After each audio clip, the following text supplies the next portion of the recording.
गोडाची लापशी तुम्ही सर्वांनीच खाल्ली असेल, पण त्याच लापशीपासून इतका मऊ, लुसलुशीत आणि जाळीदार डोसा तुम्ही कधी खाल्ला आहे का? आज मी तुम्हाला अतिशय झटपट आणि तितकाच पौष्टिक अवघ्या 10 ते 15 मिनिटात डाळ, तांदूळ न भिजवता किंवा कोणत्याही पिठाचा वापर न करता फक्त लापशी रवा वापरून हा इतका पौष्टिक असा डोसा दाखवणार आहे. हा डोसा तुम्ही वजन कमी करत असाल तरी देखील खाऊ शकता किंवा ज्यांना मधुमेह आहे अशी व्यक्तीसुद्धा बिनधास्त हा डोसा खाऊ शकते. हा डोसा तुम्ही बघू शकता किती मऊ, लुसलुशीत आणि तितकाच जाळीदार बनला आहे. आज आपण लापशी रव्यापासून डोसे कसे बनवायचे ते बघणार आहोत. हा डोसा तुम्ही जर सकाळी बनवून ठेवलात तर अगदी रात्रीपर्यंत असाच्या असा मऊ लुसलुशीत राहतो आणि विशेष म्हणजे हे डोसे अगदी झटपट 10 ते 15 मिनिटात तयार होतात आणि पोटभरीचा नाश्ता सुद्धा आहे. या डोस्यांसोबत खाण्यासाठी तुम्हाला एक मस्त अशी पुदिन्याची चटणी कशी बनवायची ते सुद्धा दाखवणार आहे. चला तर मग लगेचच पाहूया लापशी रव्यापासून डोसा आणि पुदिन्याची चटणी कशी बनवायची. नमस्कार, मी प्रेषिता. प्रेषिताच किचनमध्ये तुम्हा सर्वांचे पुन्हा एकदा खूप खूप स्वागत करते. लापशी रव्यापासून डोसा बनवण्यासाठी सर्वात आधी घरातली कोणतीही एखादी वाटी किंवा कपाचा वापर करून आपल्याला 1.5 कप एवढा लापशीचा रवा घ्यायचा आहे. जाडा, बारीक, मध्यम कोणत्याही प्रकारचा तुम्ही लापशीचा रवा इथे वापरू शकता. हा लापशीचा रवा कोणत्याही किराणा मालाच्या दुकानात सहज उपलब्ध असतो. काही ठिकाणी ह्याला लापशी म्हणतात, काही ठिकाणी दलिया, तर काही ठिकाणी गव्हापासून हा लापशी रवा बनला जातो, त्यामुळे ब्रोकन व्हीटसुद्धा याला म्हटलं जातं. हा लापशी रवा खूप पौष्टिक असतो. यामध्ये फायबरचं प्रमाण भरपूर असतं. त्यामुळे एक जरी डोसा खाल्ला तरी पोट अगदी भरलेलं राहतं आणि बराच वेळ आपल्याला भूक लागत नाही. त्यामुळे ज्यांना वजन कमी करायचं आहे, अशांनी लापशी रव्याचा उपयोग आपल्या आहारामध्ये केलाच पाहिजे. आता ह्यामध्ये आपल्याला भरपूर असं पाणी घालायचं आहे आणि हलक्या हाताने चोळून हा लापशी रवा आपल्याला धुवून घ्यायचा आहे. म्हणजे त्यावर काही धूळ, कचरा किंवा जर खराब लापशी रवा असेल तर तो निघून जाईल. आता हे पाणी आपल्याला टाकून द्यायचं आहे. आता ह्यामध्ये ज्या कपाने आपण लापशीचा रवा मोजून घेतलेला त्याच कपाने पाऊण कप एवढं आपल्याला दही घालायचं आहे आणि अर्धा कप एवढं आपल्याला पाणी घालायचं आहे. सुरुवातीला आपल्याला अर्धा कप एवढंच पाणी घालायचं आहे, कारण दह्यामध्ये सुद्धा भरपूर ओलावा असतो, पाणी असतं. त्यामुळे सुरुवातीला अर्धा कपच पाणी घालायचं आहे. आता ह्यामध्ये चवीप्रमाणे आपल्याला मीठ घालायचं आहे आणि हे सर्व एखाद्या चमच्याने आपल्याला व्यवस्थित एकजीव करून घ्यायचं आहे. दही आणि पाण्यामध्ये आपल्याला हा लापशी रवा 10 ते 15 मिनिटं भिजवून ठेवायचा आहे. जास्तीत जास्त तुम्ही अर्धा तास भिजवून ठेवलात तरी देखील चालेल. वेळ असेल तर जास्तीत जास्त भिजवून ठेवा, वेळ नसेल तर 10 ते 15 मिनिटं ठेवलात तरी देखील चालेल. आता हे झाकून आपण थोडा वेळ बाजूला ठेवूया. तोपर्यंत चटणी कशी बनवायची पुदिन्याची ते पाहूया. त्यासाठी एका मिक्सरच्या भांड्यामध्ये मूठभर आपल्याला ताजा पुदिना घालायचा आहे. त्यामध्ये एक मी तिखट हिरवी मिरची घालणार आहे. तुम्हाला किती तिखट चटणी हवी आहे त्यानुसार मिरचीचं प्रमाण कमी अधिक करू शकता. सोबतच मूठभर स्वच्छ धुतलेली कोथिंबीर घालायची आहे. सोबतच एक वाटी भरून ओलं खोवलेलं मी इथे खोबरं घालणार आहे. तुम्हाला खोबरं घालून चटणी नसेल बनवायची तर खोबऱ्याच्या ऐवजी तुम्ही दही सुद्धा घालू शकता. म्हणजे दही पुदिन्याची चटणी बनवू शकता.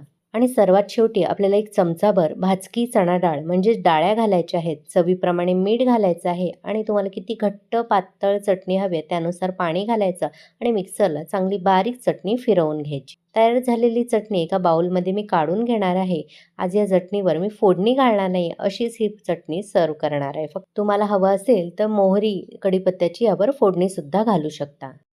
आता बाजूला झाकून ठेवलेला लापशी रवा आपण पाहूया. इथे बघू शकता लापशी रव्याने दही आणि पाणी कसं शोषून घेतलं आहे आणि मस्त असा लापशी रवा फुलून आला आहे. पुन्हा एकदा आपल्याला हा व्यवस्थित एकजीव करून घ्यायचा आहे आणि आता एक मिक्सरचा भांडा घ्यायचा आणि ह्यामध्ये हा संपूर्ण भिजवलेला लापशी रवा आपल्याला घालायचा आहे. सुरुवातीला आपल्याला मिक्सरला असाच फिरवून घ्यायचा आहे. इथे बघू शकता छान अगदी बारीक झाला नाही, पण व्यवस्थित असा वाटला गेला आहे.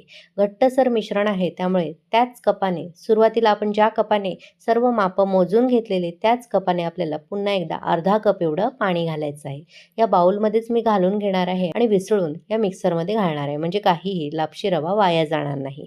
आता पुन्हा एकदा मिक्सर छान असा फिरवून घ्यायचा आणि अगदी गुळगुळीत ह्याची पेस्ट तयार करायची आहे. तयार झालेलं मिश्रण एका बाउलमध्ये मी काढून घेणार आहे. तुम्ही कन्सिस्टन्सी बघू शकता, सरसरीत असं आपल्याला मिश्रण हवं आहे. नेहमी आपण डोसे करतो अगदी त्याप्रमाणे. फार जास्त पातळ नको आहे किंवा फार जास्त घट्टसुद्धा नको आहे. सहज डोसा पसरवता येईल इतकं आपल्याला हे सैलसर ठेवायचं आहे. मी इथे तुम्हाला बोटाने सुद्धा दाखवते. हे बघा, अगदी छान वाटला गेला आहे लापशी रवा. अजिबात कुठेही कण शिल्लक राहिले नाहीत. गुळगुळीत आपल्याला वाटून घ्यायचं आहे. आज आपण हे डोसे झटपट तयार करणार आहोत, म्हणजे अगदी किंचित चिमूटभर छोटा पाव चमचा भरून इथे मी खाण्याचा सोडा घालणार आहे. खाण्याचा सोडा घालायलाच पाहिजे असं काही नाही. नाही घातलात तरी देखील चालेल. फक्त हलके आणि जाळीदार होण्यासाठी इथे मी घातला आहे. तुमच्याकडे जर खाण्याचा सोडा उपलब्ध नसेल तर अर्धा चमचा भरून इनोसुद्धा तुम्ही यामध्ये घालू शकता. जेव्हा तुम्हाला डोसे बनवायचे आहेत तेव्हाच खाण्याचा सोडा घालायचा आणि लगेचच ह्याचे डोसे बनवायचे.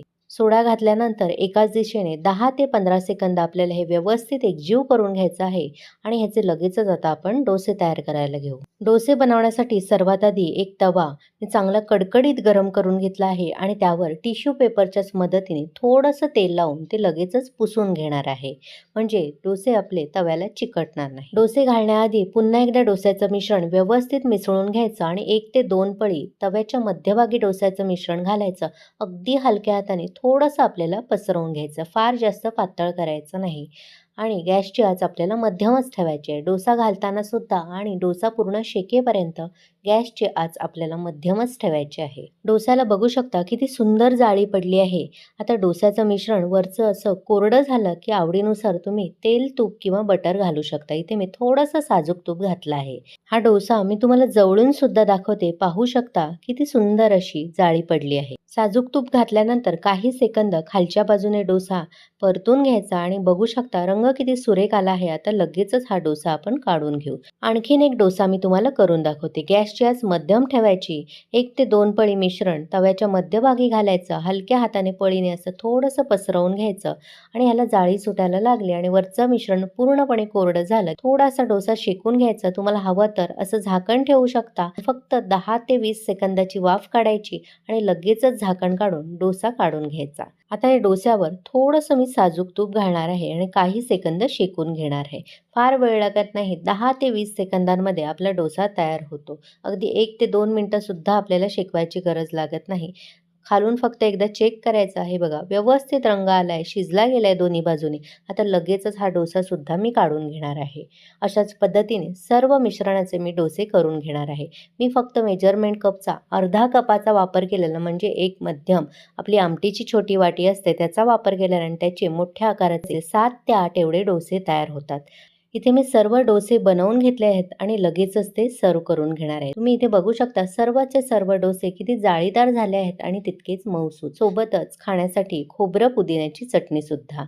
इथे बघू शकता हा डोसा मी तुम्हाला जवळून दाखवते. टेक्स्चरवरूनच तुम्हाला लक्षात आलं असेल किती मस्त झाले आहेत, मऊसूत आणि जाळीदार. फक्त एकच नाही, सर्व डोसे असे मस्त मऊसूत जाळीदार झाले आहेत. एकदा तुम्ही असे डोसे सकाळी केलेत तर अगदी रात्रीपर्यंत असेच्या असे मऊसूत राहतात. मी सांगितलेल्या पद्धतीने एकदा तरी अशा पद्धतीने लापशी रव्याचे डोसा करून बघा आणि कसा झाला ते कमेंट करून मला नक्की कळवा. माझी आजची रेसिपी तुम्हाला कशी वाटली? थोडी जरी आवडली असेल तर एक लाईक करा. जास्तीत जास्त लोकांना शेअर करा. प्रेषिताच किचनला अजूनही सबस्क्राईब केलं नसेल तर लगेचच सबस्क्राईब करा. सोबतच नोटिफिकेशनचं ऑलचं बटन दाबा, जेणेकरून माझ्या अशाच सर्व रेसिपी तुम्हाला लगेचच पाहता येतील. चला तर मग पुन्हा भेटू अशाच मस्त स्वादिष्ट भरपूर टिप्स, अचूक प्रमाण आणि एखाद्या नवीन रेसिपीसह. धन्यवाद.